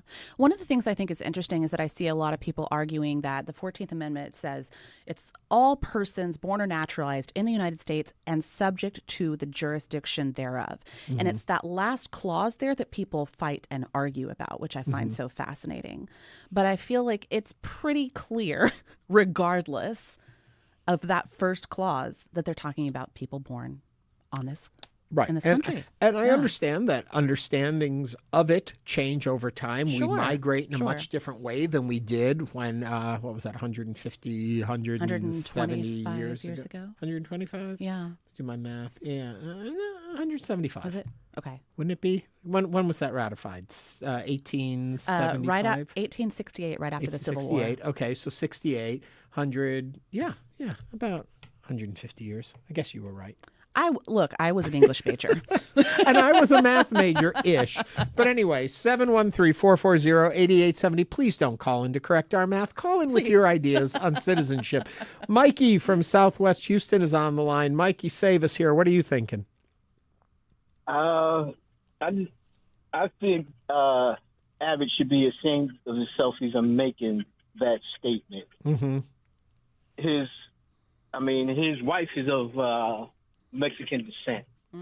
So for him to even make that statement, is he should know better. But hey, he's a politician. He's going to say what he has to do to justify what he's been doing at the border. So yeah, it is what it is. Mikey, thanks for calling and sharing with us. It's interesting when he brings that up, because you also look at the president, whose wife is an immigrant also. And yet it's interesting how they go after immigration when actually it has, and yes, there are different ways in which people come here, and some fall within the laws of the land. Some laws are bent to allow people to come, and others are outright blocked by the laws and sometimes come in anyway. So yes, there's a myriad of things. Immigration is not a simple one bill fits all. I don't know exactly what the term is there. And someone also, please correct me if I'm wrong, but Melania Trump was not a U.S. citizen when Barron Trump was born. I don't know when that happened, but I do know that she came in on a genius immigration, whatever they call it. There, that shows you I didn't come in on a genius one. In the chat, someone has a point that agrees with what you said in the last hour, which is just this is Chef Rob saying it's a talking point to distract, just to wind up fear in people. Yeah. I think there's a lot to that. But though, I think there are people that strongly question if you come into this country and then have a child, or you're illegally in this country and you have children, then are you having that child in this country to kind of hold you here in this country? And so people can question that if you shouldn't have been here already. But you have to go back and think about it, because we were a nation born out of people from other countries. Yeah. And that's how we came for the most part in the part of the country we look at. And that is not looking at Native Americans that were here before us. But so many of these colonizers came with allegiances and births to other countries. So you had to be a country that had to define who we are. We weren't a nationality. We weren't a race. We were a gathering of people. And so it made it different than in other countries. And you said, you're here, you're born here, that makes you part of this new experiment we call Americans. Yeah. And so when you look at it from that point of view, that's how they all started here, you know? And it's so funny, as a child of the 80s, I was 100% raised with the understanding that that is what America is. It is a melting pot of people from all over the place. It is not one thing. 713-440-8870. We're curious what you think. Baber is on the line. Baber, what are you thinking? Hi. So, this is a country of immigrants. Mm-hmm. I mean, the people who actually live here, unfortunately, now live on reservations. So to be born here, I think you absolutely have the right to be a citizen. You could be a contributing member of society. Your parents could have migrated under extenuating circumstances. So that has no impact on you not becoming a citizen and becoming a good citizen at that, right? And such a large part of our society is made up of immigrants, especially in Houston. And Governor Abbott making these statements is nothing more than just appealing to the right wing, the people who are bent on unraveling this Constitution, ironically. So I think you absolutely have a right to be a citizen. Baber, thank you very much for calling and sharing that with us. Another interesting comment comes in from Mr. Wright, and he writes, Republicans believe life begins at conception, so babies conceived in America should also be citizens. Interesting point. I know that's a little tongue-in-cheek there, but I would also say it'd be pretty hard to prove that one, wouldn't it? Anyway, a text came and said, everyone is missing the point. It's not a policy question. It's a constitutional one. SCOTUS does not make policy. Very true. The other point a lot of people are missing, and I'm curious to see how this plays out because they've been talking about it on the news today, but we brought it up yesterday. We're talking about an amendment to the Constitution, which in effect makes it part of the Constitution. Laws are gauged about how they fit into what constitutionality is. And therefore, if the Supreme Court has upheld, it doesn't matter what laws come up, those laws will be knocked down as unconstitutional because the 14th Amendment, now interpreted once again by the Supreme Court, says born here, you are a citizen here. So it's interesting they keep saying, well, we'll just pass a law and we'll change that. You would have to change this. From my non-legal expertise, you would have to pass an amendment to be able to alter this. And as our guest yesterday said, they don't see the appetite in the country for doing something like that. 713-440-8870. We still want to know what you think about this issue, so let us know. Please give us a call or text us, and we will talk about you with that and see what you think. I'm going to move on to another quick Governor Abbott story, and then if we have any more comments, we'll come back to birthright citizenship. Governor Abbott is calling for a ban on new AI data centers in rural Texas neighborhoods, citing growing concerns about their impact on local communities. Speaking at a campaign stop in East Texas, Abbott said data centers should bring their own power, reuse their own water, and pay for their own infrastructure instead of passing costs on to Texans. The proposal goes beyond regulatory recommendations he unveiled earlier this month and reflects increased opposition from rural communities worried about electricity demands, water use, and quality of life. What are your thoughts about Abbott's stance on data centers? Do you agree with it, or is it blocking progress and potential economic benefits? Give us a call, 713-440-8870. I'm going to start off on this one by saying, well, that's an interesting point. They want to make us, they want that industry to grow here, but now we don't want it in East Texas in our rural areas. So where do you want it? In our old empty malls in the middle of the cities? It feels very, once again, I'm in front of this crowd. I'm going to say what they want to hear. And I guarantee you, if he was in downtown Houston, he would say, oh, we don't want to have these data centers in urban areas. There's lots of space out in East Texas. Put them there. Right. The question is, do we want them at all, too? Right. That can be a bigger question about it. And I don't know. I think that's just where I go. He keeps having policies about it. And once again, I'm not picking on him. I'm saying politicians, it's political season. Everything you hear from them, keep that in mind, Yep. Okay, we're going to go back to the phones, and I do believe we're sticking on immigration policy. Let's go to Christine from Missouri City. Christine, what's on your mind? Oh, hi there. So I was just listening in on your conversation about how, you postulated whether or not Barron Trump, by the president's own logic, would be a citizen to whether or not Melania Trump received her citizenship before or after his birth. Mm-hmm. And she received her citizenship after Barron Trump was born. Barron Trump was born in March of 2006, and she got hers in July.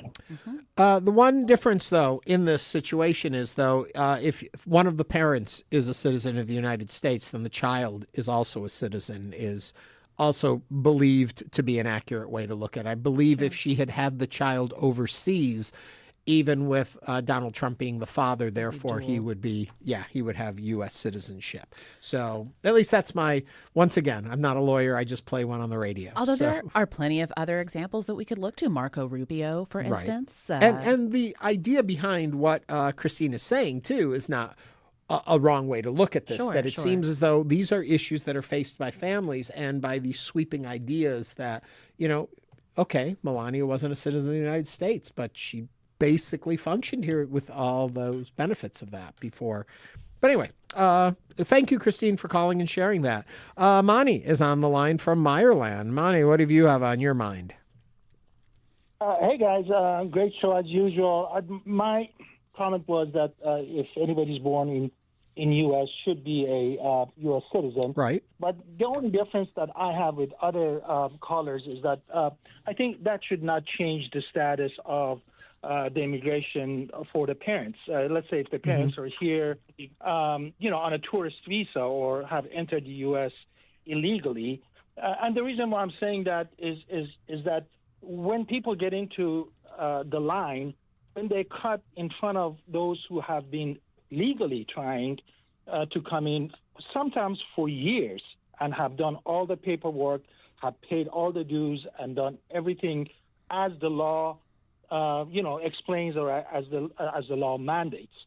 So I think this is not, in my view, a racial thing or a discriminational thing. I think it's just a matter of following the law, and nobody gets in the line in front of other people. I think U.S. will always be a country of, melting pot nation, and I think there are thousands and thousands of people who come to U.S. legally.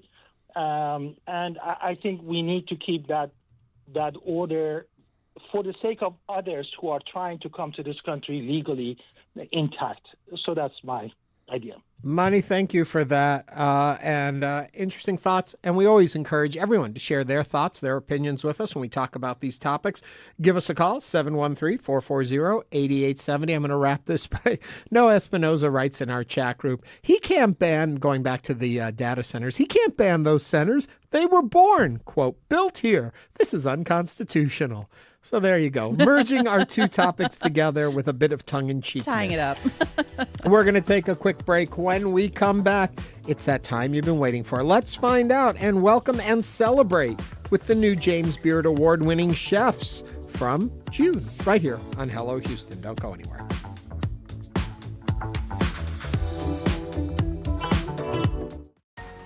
We know you value Houston Public Media. That's why you're watching right now. So take the next step and become a new member of the station you rely on. Every gift makes a difference. And what matters most right now is supporting the station that brings you the news and information you rely on. It only takes a minute to make a big difference. So join as a new member today at houstonpublicmedia.org/donate or call 800-364-8300. 3 o'clock. So here's the basic deal. For people who finish their undergraduate program, there's going to be a measurement 4 years later. So the basic bottom line is if you're not earning more than a high school graduate does on average, what has the school done for you? I'm Rachel Abrams. That's Today on the Daily from the New York Times.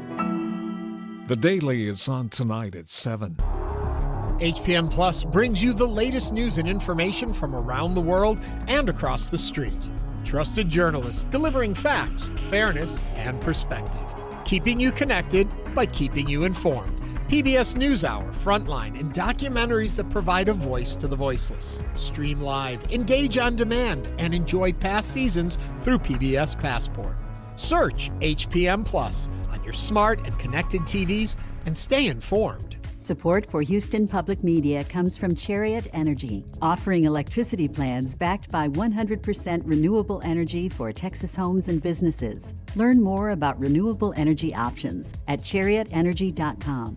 Support comes from the Houston Museum of Natural Science in Herman Park, featuring exhibits on dinosaurs, butterflies, stars, and ancient cultures, along with the Burke-Baker Planetarium and Cockrell Butterfly Center.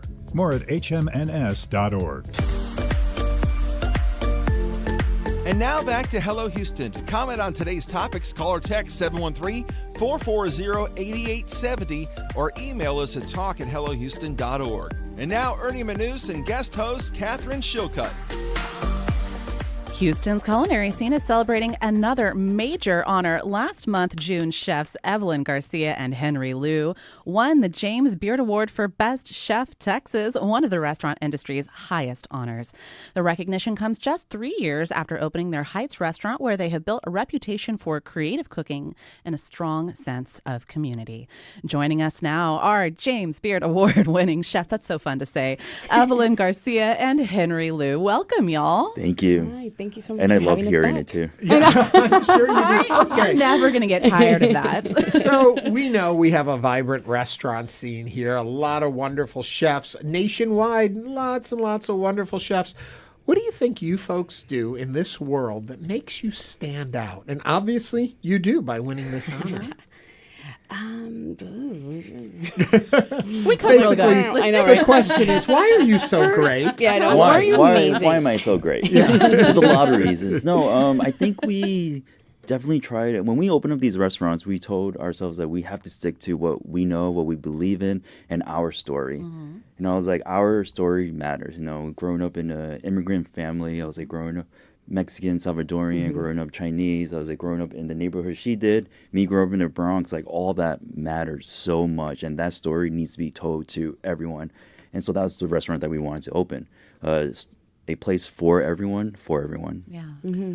But I guess it's also on a higher level, too, is how you prepare what you prepare, what you put into what you prepare, your sensibilities, your understanding of how flavors work, about all of that, the cross-cultural work of it all. And, you know, you can merge anything together. It doesn't always work. And it's understanding what does and doesn't. Talk to me about the philosophy of all of that. And I know it's a whole lot to put on your plate. We're always like, I think when just like creating food, we're always like, it just kind of comes organic to us because we were surrounded by so many cultures and different flavors. You know, being born and raised in Houston, I think I was very spoiled that all those flavors and like different grocery stores, and even my parents were like, it's not that they were like, oh, I must get this style of cuisine or whatnot. They were just like, it tasted good, so we're going to go have it. And they were just always open to trying new things as well. So I think, you know, just being exposed to that, and as well for Henry, I mean, being in New York, it's also a huge melting pot. It's that exposure, I feel like, that we're very lucky to have had just growing up. And then, you know, I mean, also just years of experience, I think, just working in kitchens, working with different ingredients, different chefs, and really just trying to create, you know, what made sense to us within flavors, because it's not like we're reinventing the wheel in any way. It's just that we've been working with different ingredients and knowing, you know, what we grew up with and what we've learned. You start kind of growing your palate and you're like, okay, these two flavors could make sense. And a lot of the time you're really recreating things we've had through our travels, just growing up. And also just having each other to kind of bounce those ideas too. Just like, what do you think about this? What do you think about that? And like tasting it and just being really honest of just like, yeah, that didn't work out. I'm going to bother you one more time, and then we'll let Katherine talk here. But I've got to say, Houston prides itself on being quite the food city. New York prides itself on being quite the food city. Which one wins? Oh man, you're gonna do that to us right now. Right? It's so different. I mean, like she lived in New York for over 10 years. I was born and raised in New York City, and it's just like Houston is getting up there, you know. It's like it is becoming a mecca for food, and I think that's why a lot of chefs are traveling here and really want to explore this new avenue and this new, you know, landscape that is Texas. And that's what really excited me to move here. You know, why not open up a restaurant in New York? I was like, no, I want to open up a restaurant in Houston. I want to explore Houston. I want to explore the agriculture in Houston, the people in Houston, the culture in Houston. And it's such a beautiful and bountiful city, state. I was like, and it's exciting. I was like, New York, been there, done that. I love New York City. I was like, it's still going, still chugging along. And New York will always be New York. I was like, but we definitely came together and was like, we could definitely make a bigger impact in Texas and Houston. I was like, yeah, and I think like we do very much feel like we're not in the beginning of something, but it's just there's a lot more eyes on us right now, right? So it's just like people are just being a lot more conscious of what's happening around, and not just Houston people, but outside nationally, and it's really exciting, as well as just I think what makes Houston so special is that it's like generational. There's cultures here that have just been here for a year, so like our flavors meld very organically, not in a forceful way. And there is some things that are forced, but for the most part, it's that meld of the flavors that is just like, well, it's what was available to me, right? And I feel like there are so many natural crossing points across cuisines. Like, I always joke that the reason that Indian food is so popular in Houston is because we all love cumin because we raised on Tex-Mex. Yeah. Right? So like there are these natural intersections. But what I find so interesting is, so back when I was still the food critic at the Houston Press many years ago, my eternal frustration was trying to get people from outside of Houston to understand how vibrant and interesting and creative and wonderful our food culture was. And so now here we are. I couldn't have imagined y'all meeting in New York the way that you did and deciding to come back to Houston. So tell me, I'm curious, like, how did that decision come about? Was it any convincing required? Yeah, it was a little bit. It was 15 years in the making. We've been friends for a very long time. And she moved back to Houston back in 2016, and I've been visiting her every year. And she's been trying to convince me every year. And look how amazing it is! Look how awesome it is! Which is not that hard. Houston's awesome. It's not. It is. It's like you're every just gonna drive everywhere. Every visit, I'm a New Yorker. I was like, so I get like tunnel vision, and I was just like, this is like. New York is, the center of everything, and there's nothing else like it. And then the more I've lived in New York, and now the more I get to travel with my work and everything, coming to Houston, and I'm like, oh, there is a lot more to learn outside of New York. I was like, and so Houston became a very natural next step for my career specifically. Yeah, and also like COVID kind of like stopped everything, so it really got everybody reevaluating what were going to be our next steps. And for me, I was already in Houston, and I New York was longer than I expected. I thought I was going to go to culinary school, work for like a year, and then come right back. And what is amazing about New York is just opportunity after opportunity. I don't think I ever had to like really look for a job. It just kept rolling in, which I was so lucky for. And I was like, I turned around, I was like, oh, damn, I've been here 10 years. What happened? New York became very easy for me. Yeah. And I think that's when I was just like, I need something else. Yeah. I could get any job I wanted. I was like, that's not a problem. Any chef out there would recommend me for any job, possible. And I told myself, I was like, do I want to continue working for someone else or actually do something for ourselves and make a huge impact in what we do. Yeah. Well, and also I want to stop you and say lucky. You were lucky. No, luck is there because the talent was there. There's a lot of people in New York who cannot get a job. And to know that you did, both of you, that you had excelled in what you do to the point that people wanted you, that they were willing to take you on, and that we are just fortunate you chose to come back here to do this because, as you said, we're a growing city in some ways still. And the culinary scene, it has been, I would say, for my 30 years here, having come from New York also, because we're kind of like the non-cooking version of you two, a Houstonian and a New Yorker, is that initially what I saw was we had lots of places to eat. They fed us well in Houston. Now we're becoming more culinary. Now we're seeing, now that you're eating well, learn about what you're eating, try new things, experience new flavors, bring all of this feeding together to the next level. And that's where I think we're at. Correct me if I'm wrong. For sure. No, absolutely. And I think it has to do a lot with just a lot more people moving back like I did, moving back Yes. home, exploring and learning what we could and bringing it back home. Yeah. As well as, you know, there's the platforms now. We have social media. We are exposed to a lot more things going on a lot quicker. I think like things would happen in New York and there was like ahead, but now it's just like, I mean, we're right behind you. Right. You know, it's not too bad because we're getting all that information a lot quicker. And we can see what's happening or what's working out there, testing it out here and see if it works or not. And people are looking for those experiences as well.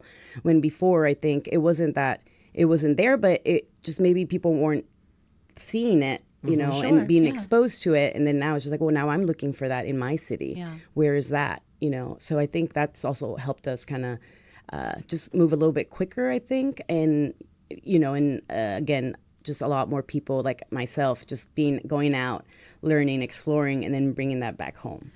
When I look at y'all's menu at June, and I want to call out She a was couple doing of, this in the break. I'm just killing myself over here because I'm hungry. It's 12:38. Same. I'm looking at these dishes like heirloom grits with carne seca gravy, and I'm like, that could only exist in Houston. Yeah. Or like purple whole peas with lapchang. Yeah. Only in Houston. Do you feel that way too? Is that only in Houston?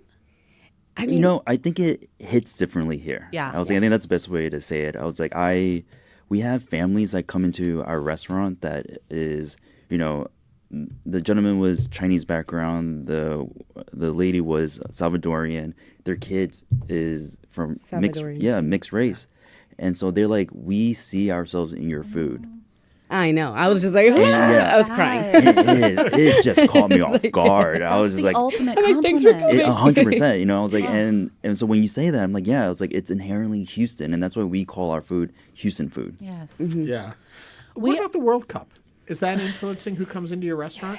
Have you I seen mean, that? I think the James Beard is influencing. James Beard next. So I was we'll like, come what in and is see happening people with the World Cup? discovering you from...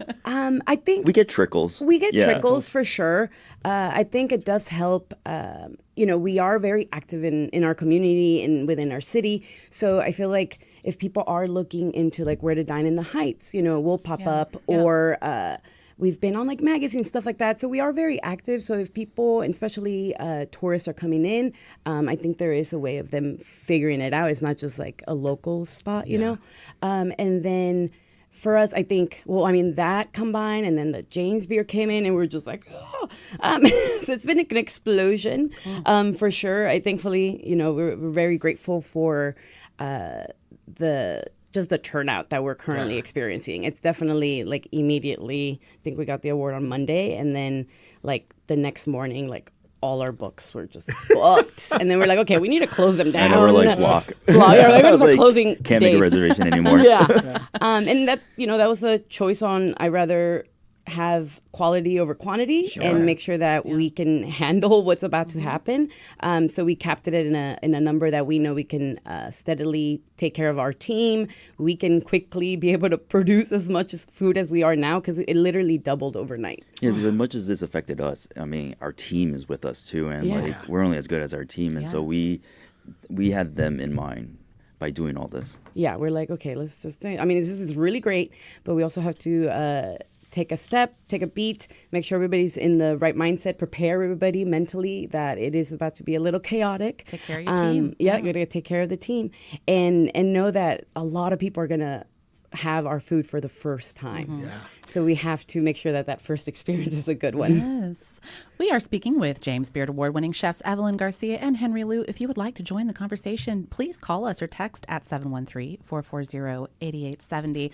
I have a question related to this. So I remember when you hardly ever had to make a reservation to go anywhere in Houston. Yeah. Now you have to make reservations everywhere. Do y'all hold tables for walk-ins, just out of curiosity? Yes and no. I saw two different answers on your faces. Yes and no. Yeah, we have a counter and bar space for walk-ins. I was like, we have a small dining room. You know, we're not 100 seat. We have 45 seats in the dining room. Intimate. So a lot of Houston people are not used to that, and so they're just like, "What do you mean I can't just bring 10 people with me today?" It's not Papados. I can't just like walk I'm up. sorry. I was like, "If you could find the seat, I'll give it to you." Well, that's the funny thing, too. Getting the James Beard Award, that changed, as you were saying, overnight. But I think the other thing that I want to make sure we all point out is the fact that you have done this for the city of Houston to some degree, because it puts us on the map. And when people think about where do you go, Houston raises in people's esteem nationwide and globally because we have you in our city.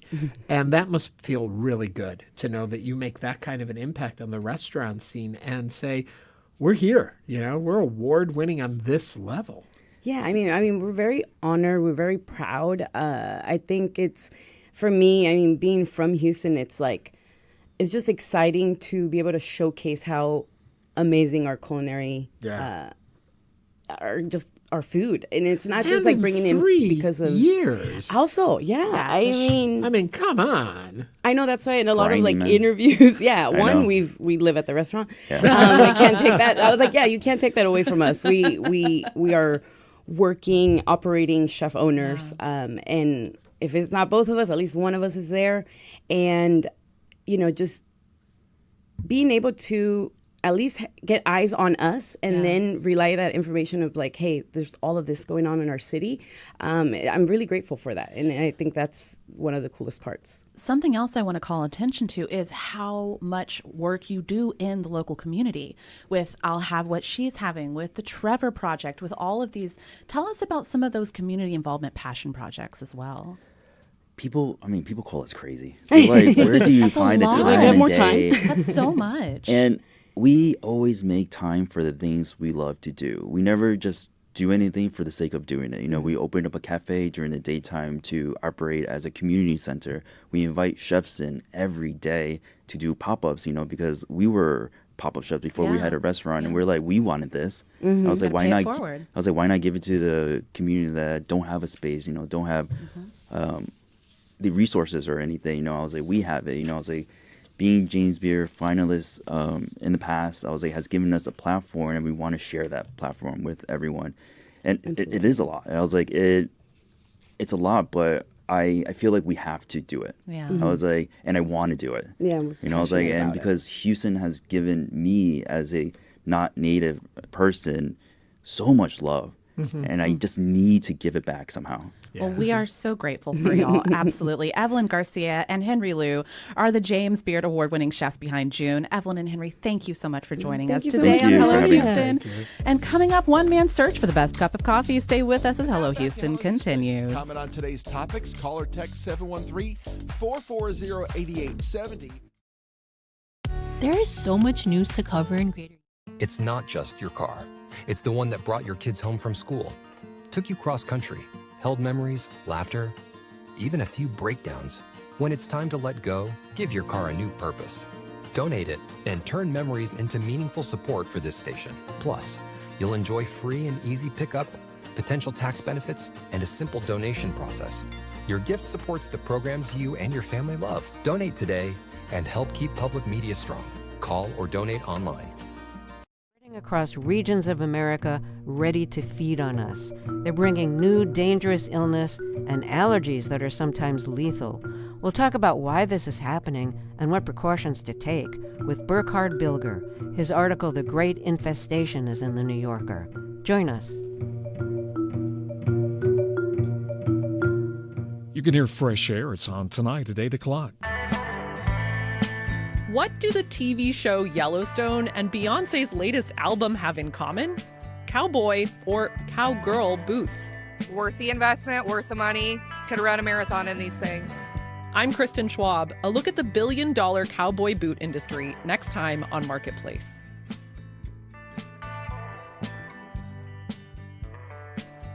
Listen to Marketplace tonight at 6:30. Your favorite PBS and Houston Public Media shows, live, on demand, and all in one place. Search HPM Plus on your smart and connected TVs.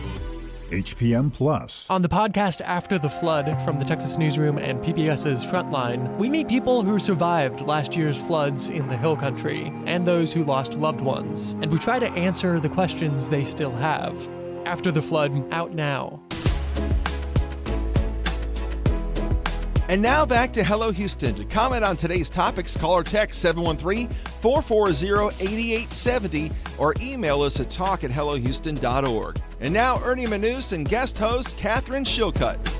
YouTuber Coffee Mike is on a global journey to find the best cup of coffee the world has to offer. He explores coffee shops, roasters, and coffee culture in destinations around the world, highlighting the flavors, crafts, and awesome cities behind every cup. But imagine his surprise when his hometown, Houston, Texas, just happened to have some of the most interesting coffee from all around the globe. So we figured, let's have Coffee Mike join us to tell us about Houston's hidden coffee gems. Coffee Mike, welcome to the program. Hey, thanks so much. I appreciate you having me. I am worried that I am not the coffee connoisseur I want to be. To me, if it's mostly hot, doesn't even need to be really Mostly hot. Mostly hot. I'll take a lukewarm coffee, and if it's got a nice bitterness to it and I can add some sweet and some milk, I'm ready to go. But watching your YouTube channel, I realized I should be paying attention to a lot more in this cup of coffee. Yeah, you know, everybody drinks coffee in a different way, and that's what's so unique about the beverage as itself is like every corner of the world kind of has their own take on how to brew coffee and how to drink coffee. So if you like it lukewarm or you like it cold, drink it lukewarm, drink it cold. Okay, talk to me a little bit about what set you on this journey. So I started the YouTube channel about 1.5 years ago. I've been to cities all over, but as far as what had me come to Houston was an actually interesting story. As I was reading an article, and somewhere within the article, it had said that somebody had voted Houston as the worst coffee city in America. And I sat back and I thought, there's no way that this is possible. I mean, we're talking a growing city, one of the largest cities in the nation. There's no way that Houston is the worst city for coffee. So I did what any millennial would do, and I Googled it, and it came up Houston again. So I said, okay, we're going to go to Houston because I got to see this for myself. You know, I already had a few in mind that I wanted to hit up while I was in Houston, Blendon being one of them. That is a very, very talked about coffee roaster. I mean, they are world recognized. So right off the bat, you have a world recognized roaster. But as I started doing research for the original episode and dissecting it out and looking for the 4 that I was going to feature, I started coming across all these other coffee shops that were from all around the world. And I said, this is insane. I mean, you have a city that has basically coffee from every corner of the globe that you can have in just one city. So it turned into so much more. And Houston ended up being one of the only cities that has 2 episodes just due to that factor. Am I wrong? Do you live here in Houston or no? I am a Pennsylvania native. This was my first time to Houston. Oh, that's so exciting. I thought you lived here. And you were walking around in your episode too. I was so impressed by that. Yeah, I literally walked from the Heights to downtown because the art car parade was going on, and I got so involved in it, I just kind of followed it. You came on such a good weekend. Before we get into the great international, it was a great weekend. Before we get into the great international coffees, tell me about the great Just Brewed Good Houston coffee. Where should I be going to find that good cup of coffee? So you have really great coffee shops. In fact, I left Houston saying that Houston is probably one of the best cities for coffee. But one that stands out the most to me is up in the Heights, and it's called New Heights Coffee Roasters. They're fairly new kid on the block there in Houston, but they are doing some things with coffee that we are not seeing everywhere. They're actually encouraging their baristas to get really creative with coffee. You're going to get served drinks there that are not your normal. I mean, they're making coffee drinks look like something that you're picking up in a bar somewhere, a margarita or they are making some fancy drinks, and they taste unreal. They got a fantastic roaster who is local to Houston. There's roasting all their coffee, and then just what they're doing in the shop is just awesome. And it's really cool to see a shop allow the baristas just to kind of do their thing, and just kind of take control and make their own drinks and experiment. And coffee is heading in such a cool direction because of places like New Heights. I was so excited and personally validated to see that you visited my favorite coffee shop in Houston, which is Catalina. which really kind of sparked the trend here in Houston. As you noted, it was basically one of the first third wave coffee shops. For folks that are not as familiar with coffee terminology, can you talk to us about third wave and what that means and where we are now? Yeah, so we're still kind of living in third wave. I mean, we've, I guess, started fourth wave, but basically second wave coffee is your, dare I say, Starbucks. That is your very dark roasted, kind of Italian roasted coffee, beginning of coffee shops. And then when we get into third wave coffee is when you start to see places start to really pull out the flavors that are in coffee, starting to roast coffee lighter, starting to really experiment with just bringing out flavors that you didn't have before. Yeah. Okay, people will kill me for this question, but I got to ask it. We're told, McDonald's sells more coffee than anyone. America runs on Dunkin'.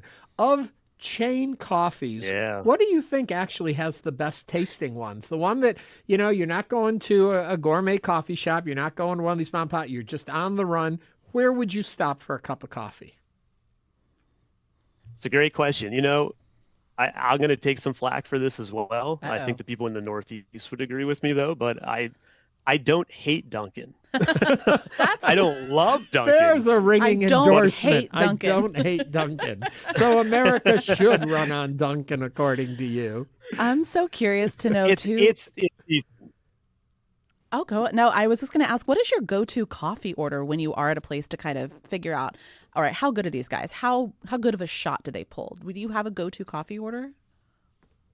I've said in the show before, I tend to base most coffee shops off of their cappuccino because it's just such a old school drink that's been around. It's kind of like your milk drink that is your go-to. That if the cappuccino is not good, there's a possibility none of it is. But I'm going to take some flack from all the coffee nerds that are watching right now. All the Cortado fans. Really.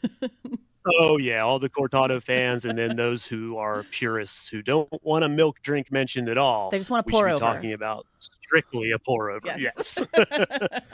Yeah. Okay, before we run out of time, too, being the international city that we are, and a lot of us have been drinking those regular cups of coffee, get us out there trying new and different things from different parts of the world. Where would you guide us to go in Houston?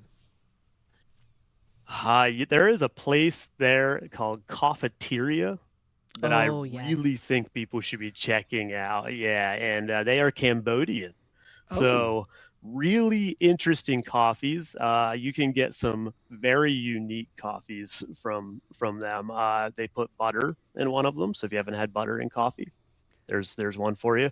But that place also serves some amazing food. It was the first stop on that video of Around the World in Houston, but just an awesome place to hang out and just really, really unique drinks. Yeah. Take me into the whole Turkish and Greek coffee scene. Love it. The Greek coffee I had was very, very dark. It was definitely one that if you are not into some heavy espresso, you might not like it. It's really, really good. They do a couple different types of Greek coffees. The Turkish coffee was awesome. So I've been looking in lots of cities for Turkish coffee that is cooked in sand, which means they're actually using the heat of the sand to kind of make the coffee. And I found that in Houston. And where do they do that here spectacular. In Houston? They put. Do you know where? The Golden Roastery, which is heading out towards Chinatown area of Houston. All right. Did you manage to make it to any of our Ethiopian coffee places? I did not. There was one, and you probably know the name of it. I'm drawing a blank on it, but it's like a living room. Kafita. And that's it. Yeah, I was really intrigued by that. Ethiopian is probably my go-to. I love Ethiopian coffee. I just love that blueberry undertone, that taste that they bring out. But I had done Ethiopian so many times on the channel, I thought I would spread out a little more. But that is a future must stop when I'm back in Houston. Just another reason to come back and visit. Yes. Last question before I let you go. What's the biggest mistake we make when drinking coffee? I think the biggest mistake, and if you would ask me this question a year ago, it would have never been the same answer. But I think the biggest mistake we make is judging people on how they like their coffee.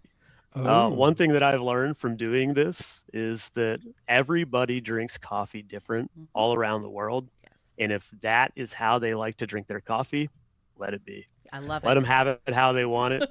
It's a wonderful thing to watch people, find something and try it for the first time. And if that's how you like your coffee, drink your coffee that way. Coffee Mike, thank you so much. Next time you're in Houston, come visit us live and bring some coffee. We'll all have coffee together.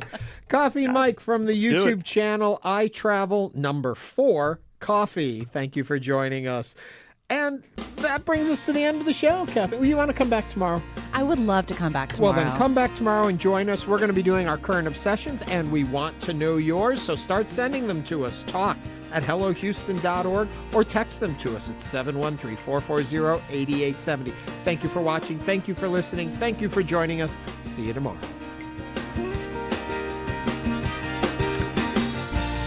Thanks for listening to Hello Houston. Join us every Monday through Friday from 11 a.m. to 1 p.m. to talk all things Houston. The Hello Houston production team includes Garrett Bowman, William Menjivar, Jen Altide, Todd Holslander, and Jim Kavacik. For the latest in local news, subscribe to the Hello Houston daily newsletter at houstonpublicmedia.org. Hello Houston is a production of Houston Public Media. The opinions expressed by the guests of this program are solely their own and do not represent the views of management, staff, or underwriters of Houston Public Media. This is News 88.7. Support for Houston Public Media comes from Discovery Green, presenting Kicks and Coffee, featuring pickup soccer games and skill exercises for all